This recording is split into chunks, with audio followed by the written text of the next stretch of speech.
Now, no matter who you are or what part of American society you consider yourself, we can all agree that technology has touched our lives in some sort of way. Um, Imagine what America would be like without the computer industry. These days, just about every household has a computer. At Southampton High School, we use iPads for everything. And computers have become so ingrained in the American way of life that if you can't work a computer, it's going to be hard for you to find a job or go places or look up information because everything is so reliant on computers. Uh, and something that helps a lot of people all over are satellite systems. I can't imagine where I would be without GPS. I'd probably be lost in the woods somewhere. It helps industries get from point A to point B faster. People don't get lost. It makes it much easier for travel. And of course, we all have our smartphone. It used to be that if you were having an argument with a friend about something, you couldn't just whip out a device and look up the answer. So conversations got really awkward. But now we have all the information we want at our fingertips.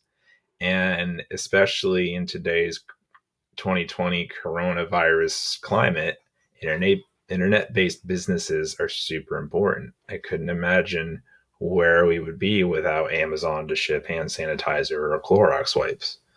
So people really don't ever have to leave their houses if they don't want to.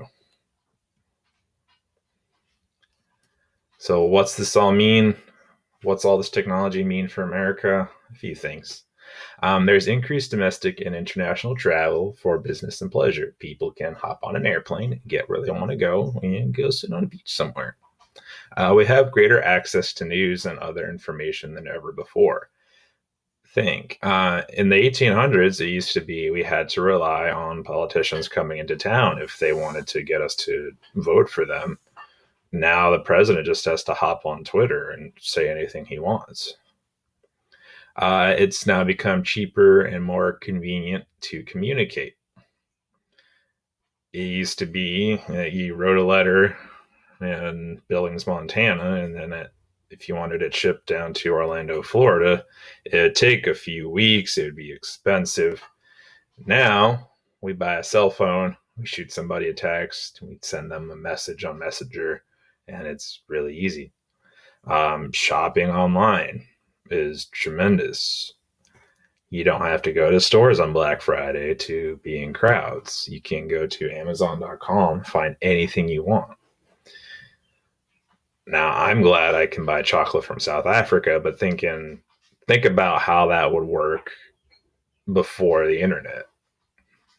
You'd actually have to go to South Africa to get what you want. But it's not all good. Hacking and personal identity theft. People try to scam you and steal your bank account information, get your passwords. There's devices out there that allow people to just walk right by you and it scans the card in your pocket and then it creates a clone and then they have your stuff. So that's why you should never put anything online because you never know who's looking and who wants it. Social media, I don't know if social media like Facebook, Instagram, Twitter are for the better, but something it has done is bring people more together. It's also led to kind of severe cases of depression in some people. Some people feel like they're not getting enough likes and feel left out. Telecommuting, I could not be doing my job in 2020 if computers were not a thing. The pandemic of the coronavirus in 2020 has shown us that a lot of work can be done from home. Now, is education the best thing to be done from home? No, because I personally firmly believe in social interaction with students and how that develops them for society. But at least with telecommuting, we are able to issue work to our bosses and get it to them. I do feel bad for all the college folks out there who are now paying $20,000 a year to do online coursework. You don't want to go to college and then have your college tell you, hey, we're doing all this stuff online. So you can continue education online, but again, it doesn't have that face-to-face feel that a regular classroom does. Service industries are one of the biggest things right now because people are wanting experiences more than actual items. For example, um, Grubhub, you can get anything delivered. That's a service. There's an app where people can go get your groceries. You can hire someone to come to your house and fix things for you. So America shifted from making stuff to providing services to do stuff for other people. There's also been tremendous advancements in medical research, including improved medical diagnostic and imaging technologies, as well as stem cell research. So, x rays, CAT scans.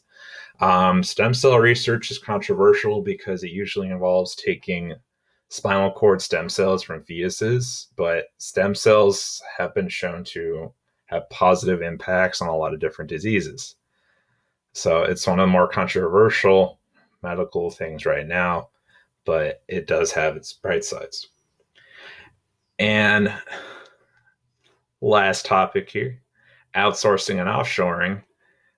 With this rise in technology, that means anybody anywhere in the world can do a job. So do you necessarily need to pay an American worker beaucoup bucks to do it, or can we send it to somebody in a different country that's willing to do the same job for less pay? And that's led to a lot of jobs being shipped overseas to different parts of the world from America.